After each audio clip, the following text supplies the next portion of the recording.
University LGS exam കഴിഞ്ഞതിന് ശേഷം ഇന്നാണ് ഞാൻ എൻ്റെ പുസ്തകമൊക്കെ ഒന്ന് റീഓപ്പൺ ചെയ്ത് നോക്കുന്നത്. കുറേ നാളായിട്ട് സത്യം പറഞ്ഞാൽ നല്ല മടി പിടിച്ചിരിക്കുന്ന ഒരവസ്ഥയായിരുന്നു. പിന്നെ ഇപ്പോഴാണ് പുസ്തകങ്ങളൊക്കെ ഒന്ന് മറിച്ച് നോക്കുന്നത്. കുറേ പഠിച്ചു തീർത്ത പോർഷൻസ് ഉണ്ടായിരുന്നു, കുറേ പഠിക്കാനുള്ളതുണ്ട്.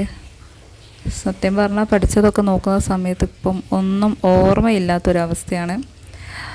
അപ്പം എൻ്റെ എല്ലാ പുസ്തകങ്ങളും ഞാൻ കാണിക്കുകയാണ്. അപ്പം മെയിനായിട്ട് ഫോക്കസ് ചെയ്യുന്നത് LGSനാണ്. അപ്പം നിങ്ങളുടെ അനുഭവങ്ങളൊക്കെ ഒന്ന് ഷെയർ ചെയ്യാം. എങ്ങനെ പഠിച്ചിട്ടൊരു ഗ്യാപ്പിന് ശേഷം വീണ്ടും ബുക്ക് തുറക്കുമ്പോഴൊരവസ്ഥ എന്താണ്? വാങ്ങി വെച്ച പുസ്തകങ്ങളൊക്കെ നിങ്ങൾ പഠിച്ച് തീർത്തിട്ടുണ്ടോ എന്നും കൂടി ഒന്ന് കമൻറ്റ് ചെയ്യണേ.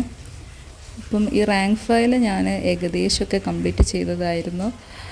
പക്ഷേ ഇതിപ്പോൾ ഇന്ന് നോക്കിയ സമയത്ത് എനിക്കൊന്നും ഓർമ്മയില്ല. അപ്പോൾ ഇന്ന് മുതൽ എന്ത് ചെയ്യുക, ഒരു പഠനം സ്റ്റാർട്ട് ചെയ്യാമെന്ന് വിചാരിക്കുന്നുണ്ട്. അപ്പം ഇതിലൂടെ എൻ്റെ യൂട്യൂബ് ചാനലിലൂടെ ഞാൻ എൻ്റെ സ്റ്റഡി വ്ളോഗ്സ് ഇതിൽ അപ്ലോഡ് ചെയ്യുന്നതായിരിക്കും. അപ്പോൾ എൻ്റെ വ്യൂവേഴ്സ് എല്ലാവരും എന്ത് ചെയ്യുക, ഈ ചാനലൊന്ന് സബ്സ്ക്രൈബ് ചെയ്യുക, ലൈക്ക് ചെയ്യുക, കമൻറ്റ് ചെയ്യുക.